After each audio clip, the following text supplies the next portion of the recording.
It started with barking. At first, it was distant, a few sharp yelps that blended into the everyday noise of the neighborhood. But soon, it grew impossible to ignore. The barking turned desperate, the kind of sound that makes your stomach twist because it isn't just noise, it's a plea, a cry for help from a creature that can't use words. Every night, the same haunting sound. Long, aching howls that echoed against the fences, piercing through the darkness. Some neighbors complained about the noise, others turned up the volume on their TVs. But one man couldn't stop hearing it. Something about that voice, raw, terrified, relentless, began to live inside him. It followed him as he brushed his teeth, as he tried to sleep, as he stared at the ceiling, wondering why it bothered him so much. It wasn't just barking anymore. It was a call. The call every hero receives, whether they want it or not. The invitation to leave the comfort of ignorance and step into a world that demands courage. He didn't yet know the dog's name. He didn't yet know that her name was Lily, but she already knew him. She could sense it in the pauses between her cries. Somewhere, someone was listening. He tried to ignore it. For days, he did everything he could to convince himself that it wasn't his problem. Maybe the owner's just careless, he told himself. Maybe the dog's fine, maybe she just barks a lot. But the excuses grew weaker as the nights grew louder. He caught himself staring out the window more often, glancing at the wall that separated their properties. He'd hear a sharp whimper and freeze, halfway between wanting to act and wanting to forget. Then came the whisper of fear. What if I get in trouble? What if the owner's violent? What if I make things worse? Fear has many disguises: reason, logic, self-preservation, and it used them all on him. It whispered that this wasn't his business, that heroes are people with training, with badges, with backup, not men with watering cans and quiet lives. So he stayed still.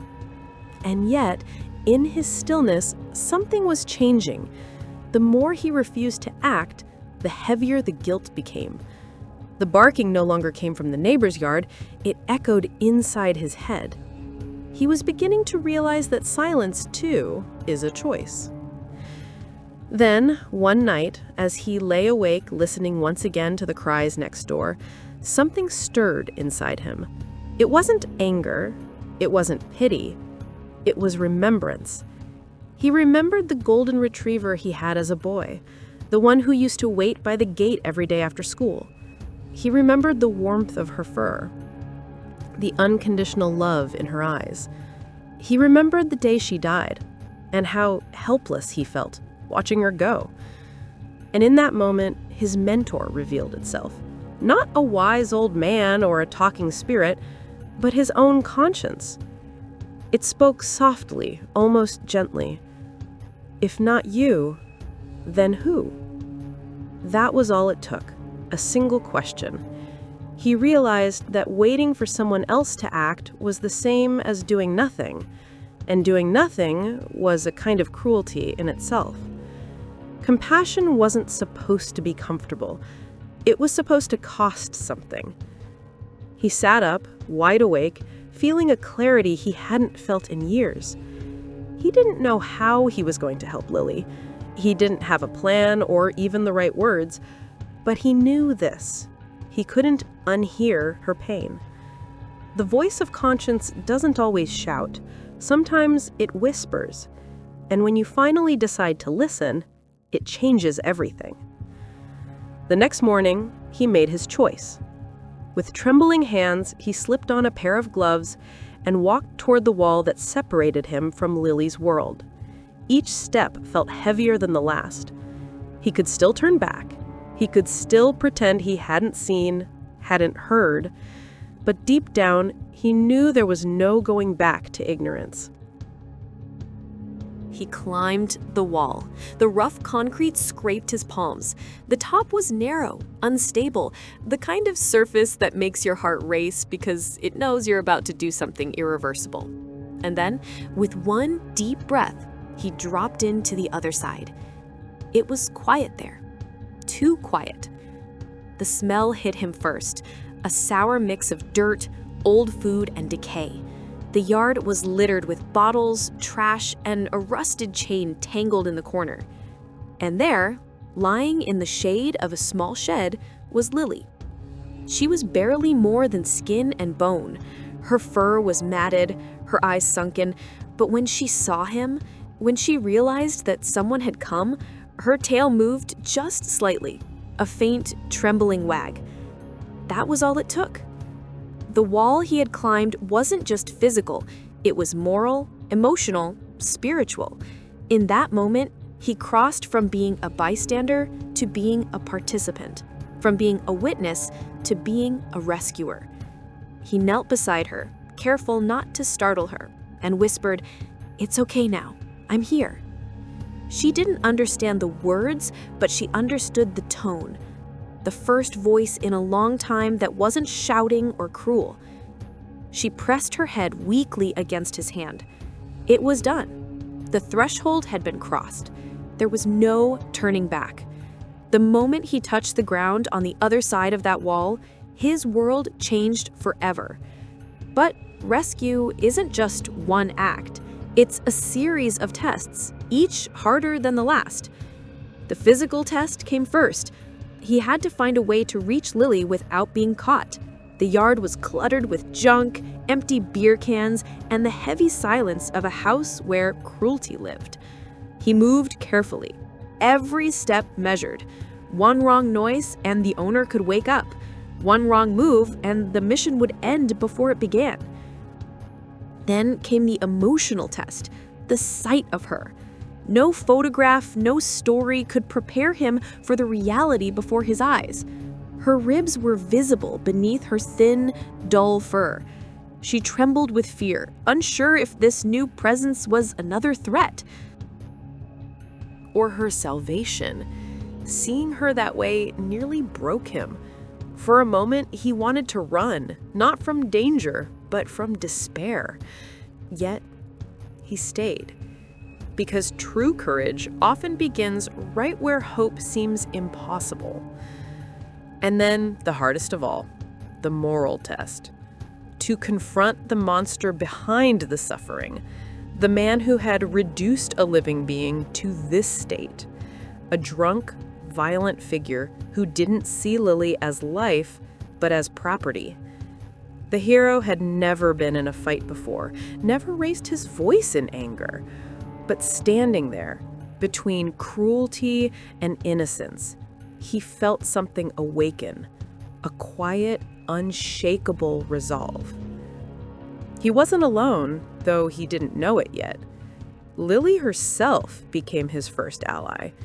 Despite everything, she wagged her tail when he approached again, as if saying, "I still believe in humans." That single gesture, fragile but full of trust, gave him strength. Soon, the neighbors began whispering too. Someone had seen the man hit the dog. Another had heard the cries. A small circle of silent witnesses, now ready to speak if needed. And later, after the rescue, veterinarians would become his final allies, patching the wounds, soothing the fear, and helping Lily rediscover what safety felt like. But enemies surrounded him still.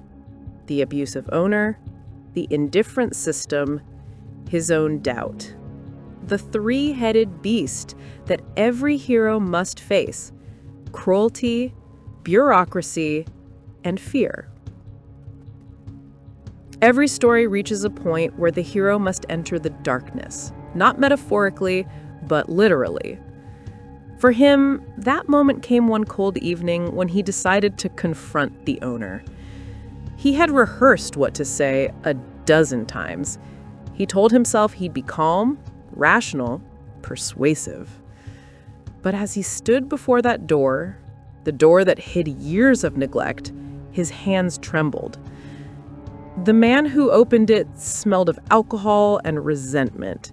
His eyes were glazed, his words slurred. He laughed when he heard why the neighbor had come. $500, he said quietly, holding out the money. The owner froze. The hero continued. I'll take the dog. Right now. The tension was unbearable, like the silence before a storm. Every instinct told him to step back, to abandon the plan. But he stayed. Because this wasn't just about a dog anymore. It was about doing what was right in a world that so often looks away. The cave wasn't made of stone. It was the dirty backyard where Lily had been chained. The frozen ground beneath her, the stench of beer and despair. To walk into it was to face everything ugly and unjust that the world can hold. And he did. The man took the money. $500 for a life that had known nothing but pain. It wasn't a purchase, it was a sacrifice. The symbolic death of the old self. The man who once believed goodness was someone else's job. As the exchange happened, it felt less like a transaction and more like a ritual.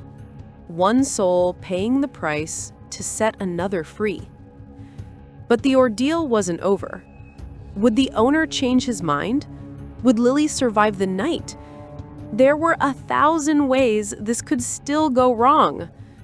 The hero carried her out in his arms, her fragile body pressed against his chest. He could feel every heartbeat, slow, uncertain, but alive.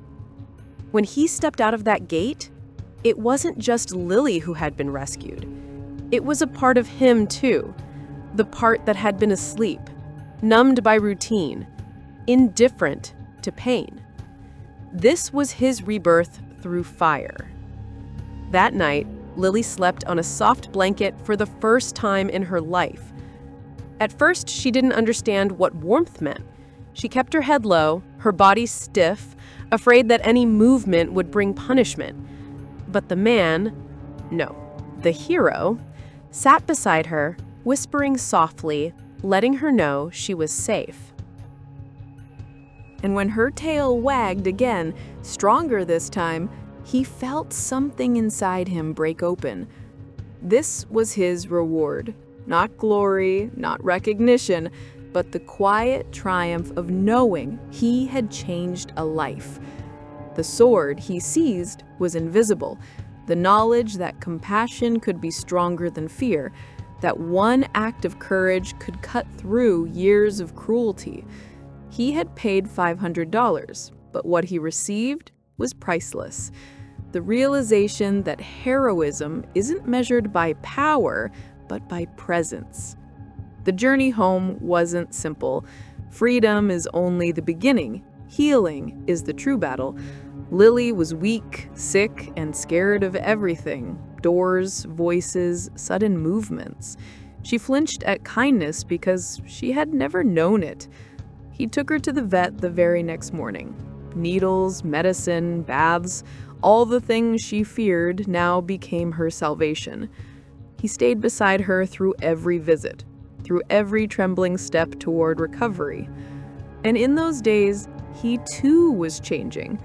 He woke up earlier, smiled more often, spoke to neighbors he used to ignore. People noticed the transformation, not just in Lily, but in him. He had crossed back into the ordinary world, but he was no longer the same man who lived in it. Now he carried responsibility, the sacred duty of being the guardian of a soul that had suffered too much. Weeks passed.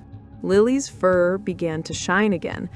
Her eyes, once hollow, now sparkled when she saw him.